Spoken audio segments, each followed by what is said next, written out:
Civil resistance is what people do when they're living under an intolerable regime being generally defined as circumstances, and they have no military options, so they use strikes, boycotts, mass protests, an infinite variety of tactics designed to undermine the pillars of support the other side has and needs to stay in power. So, given that definition, let's see what it is not. So, nonviolence as an ethic is not civil resistance.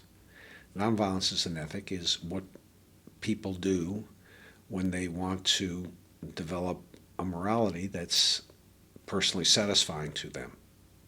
But it's not a method of putting pressure on an opponent. Civil resistance or nonviolent conflict or nonviolent resistance is also not conflict prevention or conflict resolution. Those two describe how to either avoid a conflict or resolve one. We're talking about what happens when the conflict can't be avoided. It must be waged. And what is the essence of what conflict is? The essence of what conflict is two adversaries in fundamental disagreement hurling sanctions or punishments on the other to change the other's position. So in that sense, it's totally common with violent conflict where you're using violent tactics to create the punishment. We're using nonviolent tactics to create a different sort of punishment, which I'll go into in a minute.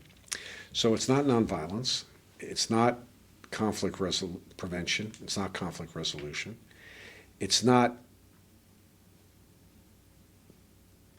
peace studies in the sense that peace means tranquility, because the essence of civil resistance is creating disruption of the existing order to do things that the other side definitely doesn't want to have done.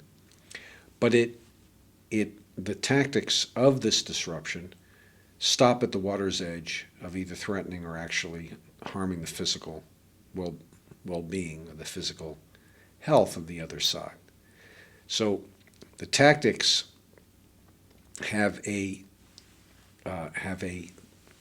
self-limiting quality that's described as nonviolent. So nonviolent as an adjective is perfectly fine.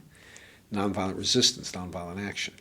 But, having spent 35 years tisk-tisking people saying, don't use it as a noun, but use it as an adjective, I get tired of it myself. So the better term, I think, ultimately, will be civil resistance, where you basically transcend that confusion.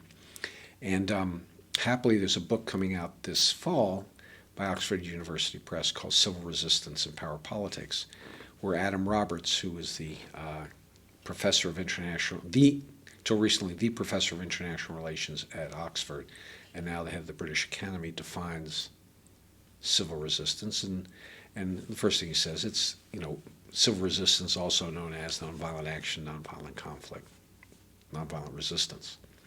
But I think that the subject matter will be best served, most easily and accurately translated by using the term civil resistance.